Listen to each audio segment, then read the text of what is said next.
Like everything which is not the involuntary result of fleeting emotion, with the creation of time and will, any marriage, happy or unhappy, is infinitely more interesting than any romance, however passionate.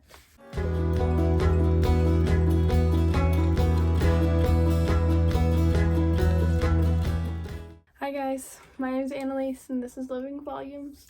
I am on a quest in my own personal life to end the cycle of generational divorce. In my family, I come from a long line of divorce and general marital unrest, and I am engaged to be married at the end of this summer, depending on when you're watching this, and I'm determined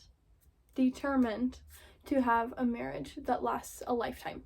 So if you're on a similar journey, wanting to have a healthy marriage, but you don't know how, this is everything that I've been learning in preparing and researching for marriage. So this video is going to be geared more toward people who are just entering marriage, newlyweds, or singles / people who are dating and interested in getting married, but also more specifically, it is for the people in any of those categories who are themselves children of divorce. If that's not you, you're welcome to stick around, and to everyone, please comment below any marriage tips, tricks, strategies, or questions that you have. It's good for the algorithm, and it's also really good for everyone else watching this video that we can compile as much good information and advice on the topic of marriage as we can. I'm certainly no expert on marriage, but this is a topic that I care about deeply, so if any of this resonates with you, be sure to like this video and subscribe to my channel for more. Let's get into it. So there is this tool used in the psychology world called the Holmes-Rahe, hopefully I'm saying that right, life stress inventory, and it has an ordered list of all of the most stressful events that a person could encounter in their life. And wouldn't you know it, coming in at number 2 on the list, just below the death of a spouse, is divorce, followed swiftly by marital separation at number 3. Knowing this, it's not so strange to want to make your marriage last. Your quality of life can easily deteriorate with your marriage, and the quality of your marriage more or less dictates the quality of your life. Of course, I also have to mention here that the divorce rate is like 50%, and the average length of an American marriage is only 8 years. That's not what I'm going for in my personal life. In fact, I rebuke the notion entirely. So, if you are looking to stop the cycle of generational divorce in your family, just don't get married. I'm just kidding, but I did want to address this because it's easy to fall into the trap of thinking that the only way to stop divorce from happening is to just never get married at all, never give it even a chance of happening. And so I do want to honor that is an option, but it's important not to fall into the fallacious belief that it is the only option. I know from personal experience that if your parents got divorced, it really, really hurt.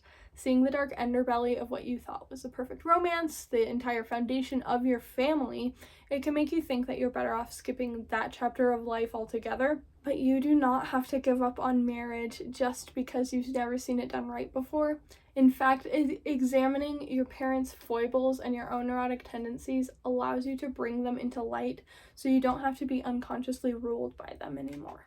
On this page and in my work, I'm always going to prioritize the path of most growth. So if you're someone who's inclined to shy away from romance because of past hurts, because it seems impossible to do right, or because you're scared of the pain, I'm going to challenge you to dig a little deeper. But at the same time, if you're truly not interested in the path of marriage, societal pressure is not a good enough reason to get married, and the rest of this video probably just isn't for you. Only you can answer for yourself if your disinterest in marriage comes from a place of fear that you would like to overcome, or if you're just plain not into it.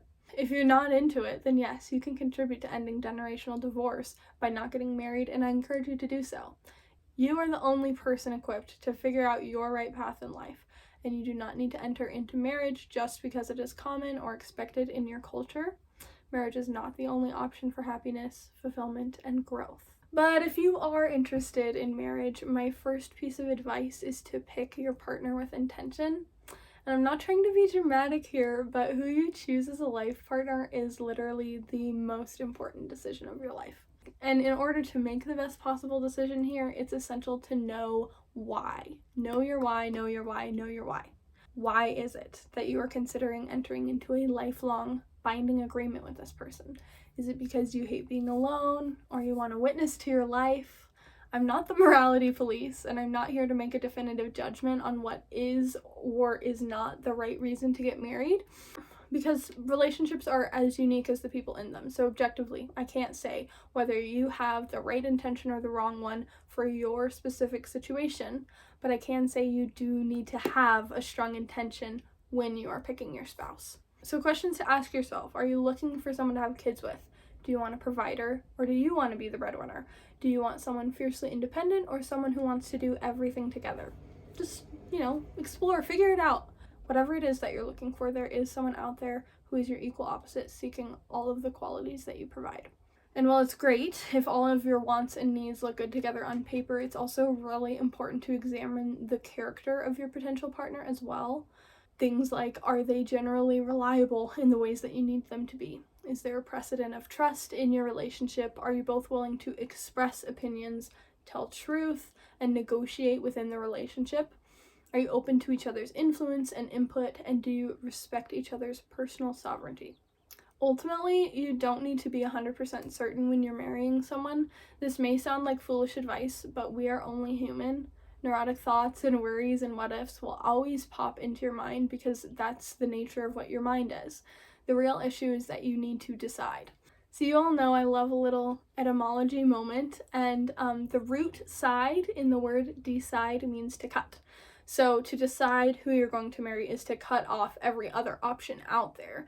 It's not just about being 100% certain, because there isn't 100% certainty. You are basing your decision off of a trust that the person that you want to marry is who they present themselves to be and will continue to be that person. It's an impossible standard, right? Because you just don't know. It's another person, it's another sovereign being. You just can't fully know what's in their mind, what their intentions are. You can only make your best decision based on the signs you see in your own personal discernment. So it's important to decide on someone who, as far as you can discern, is equally decided on you, meaning you guys have both cut off all other options and you have the same goal in mind. My next tip is to look at sustainability. The mutual values that spouses commit to in marriage are individual to the couple and their personal views, but one principle that is indispensable if your goal is to have a lifelong, thriving marriage is sustainability. And I wanted to add this because I don't want anyone to get the mistaken impression that it's helpful to just ignore your own needs in favor of the other person's. That's how you're going to have a happy marriage for your whole life. There is an aspect of selflessness in marriage, but that does not mean total doormat energy. Allowing your spouse to walk all over you can only ever lead to bitterness and contempt, which are totally antithetical to healthy marriage. Of course, in an ideal world, your spouse would never in a million years dream of taking advantage of you, but it is a tall order to ask to be seen and heard by your spouse when you don't even bother speaking up and showing yourself to them. It's very vulnerable to communicate your needs, but that's what marriage is about, and that's why it's such a special and unique and growth-focused way to do life, because you're constantly being confronted with having to communicate your needs to another person. In a lot of ways, it is easier to just go about life by yourself, and you never have to negotiate anything, and you can have things exactly how you want in your home. And, all that to be said, there's nothing inherently wrong with conflict either. Even if you were to marry the exact right person for you who is perfectly compatible in every single way, even that is not a guarantee that there will never ever be conflict in your relationship. The more important thing is to maintain respect and be solution-oriented when conflict does arise, because it may require some thinking and creativity and, of course, compromise to come to a solution that satisfies both of you. And going right along with that, it is really important to be in regular communication about both of your emotional needs and the logistical aspects of your combined lives. Marriage definitely does take effort, and in fact, everything worth doing in life does. It is a process and an evolution, but that is one of the things that makes it so worthwhile. My next tip is to know the purpose of marriage, because marriage is not just meant to make you feel good. It is, as I mentioned, an inherently selfless act. When you make those vows, you are agreeing to love and serve and value the other person in every moment of the rest of your life. Perfection, of course, is highly improbable, but the agreement is always to put forth your best effort to fulfill that commitment to the other person, and the only way out is death. So with that being said, you will have the best chance of success in upholding your agreement when you are steadfast, grounded, and centered in your values, not your feelings. Committing to a person because the relationship brings you good feelings is actually a really shaky and transient foundation to build a lifelong commitment on. Having common values, purpose, and goals is a much richer way to help keep the commitment strong, even in seasons when those feelings of romance aren't necessarily there.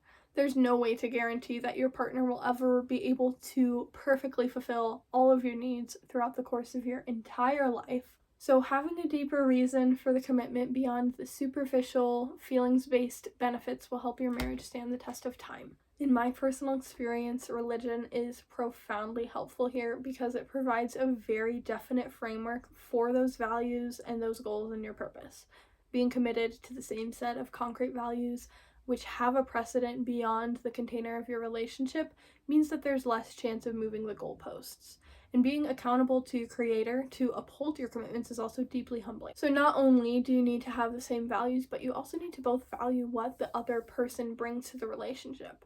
Your partner doesn't need to be the same as you, and I'm speaking to myself when I say that because for whatever reason, I think that I have this urge, and a lot of people have this urge to kind of try to change people to be more like them because, you want to feel that who you are is right. I want to feel that who I am is right. And it's not about, comparison in that. Like, I don't need to have someone else be just like me in order for me to feel okay about how I am. And along with that, I don't even need to fully understand my partner in every moment in order to value what they bring to the table and accept exactly who he is.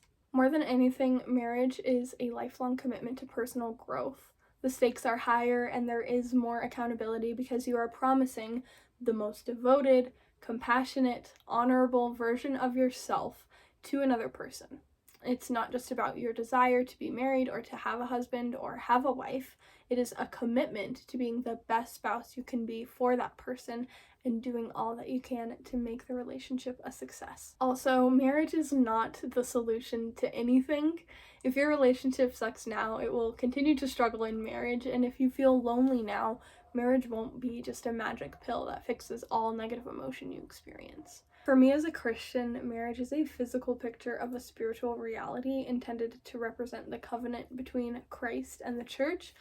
We won't get into that super in depth now, but you can definitely do your own research if you're interested. But for me, learning that true meaning of marriage in my Christian context actually really made me fall in love with the idea of it more than ever before. Marriage is also really special because you have the opportunity to create something that only you and your spouse could create together. Whether that's a family, children, a business, or something else, you get to share that connection with your spouse that only exists between the two of you, and you get to contribute to each other's lives and to your life together because you have the ability and the desire to do so, and that is just incredibly beautiful. My next piece of advice has been plucked straight out of my favorite marriage book of all time, The Empowered Wife by Laura Doyle. And this one has been an absolute game changer for me in making sure that I and my partner both get our needs met in our relationship. Basically, the advice is so simple. It's just to focus on yourself. Focus on making sure that you are in integrity with your values as you are navigating and negotiating getting your needs met. In the words of the author, keep your side of the street clean. Basically, this advice boils down to making sure that you do right by your spouse in every single area of your life. Making sure that you know what their buttons are and you don't push them, you don't yell or insult them, and you keep divorce out of your vocabulary. I do think it's a really natural human tendency to focus on what the other person is doing wrong, but it is infinitely more productive to focus on making sure what you are doing right. And not only just avoiding being cruel to your partner, but also going out of your way to appreciate them and show kindness to them. Because the only person and the only thing that you can control in your entire life is yourself. How you respond to all of the things outside of your control is the way that you express agency in life, and it's also how you show your character and you show what you're truly about.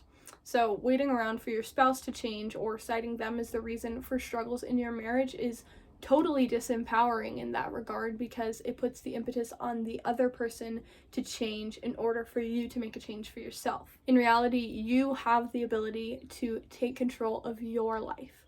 And if you assume 95% of the responsibility for the quality of your marriage, imagine how much more powerful you will feel about creating a thriving marriage. You get to have the final decision, you get to be the one that makes the change, and you get to be an emotional leader in that regard. And then on top of that, if both you and your spouse are thinking that way about how to show up and serve each other, the results will be incredible. And even if you are the only one, those types of mindsets will be contagious. So keeping your side of the street clean it's just a really good strategy, because the way that you speak, the actions that you take, those are the things that are entirely up to you.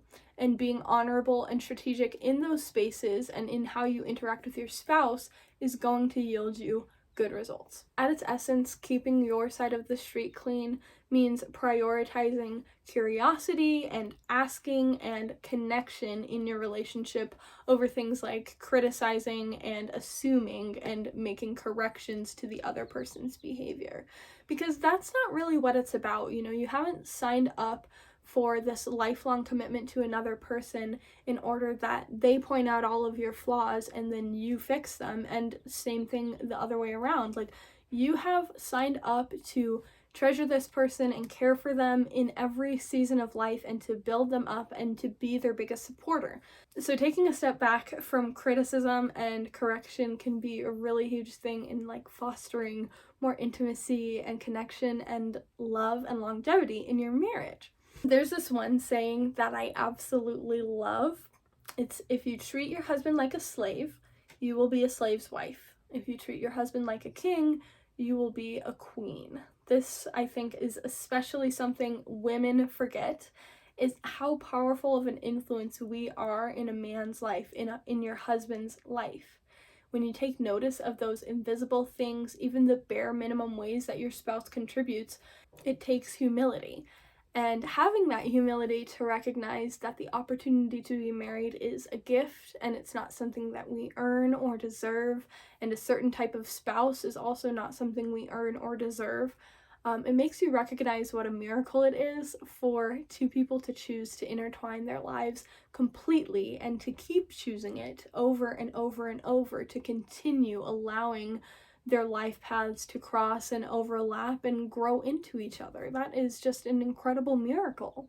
People go where they feel welcome and they stay where they feel valued. When you're married, you get to have so much say over another person's life and the quality over your relationship together, but not in the way of dictating their every action and controlling all of their decisions.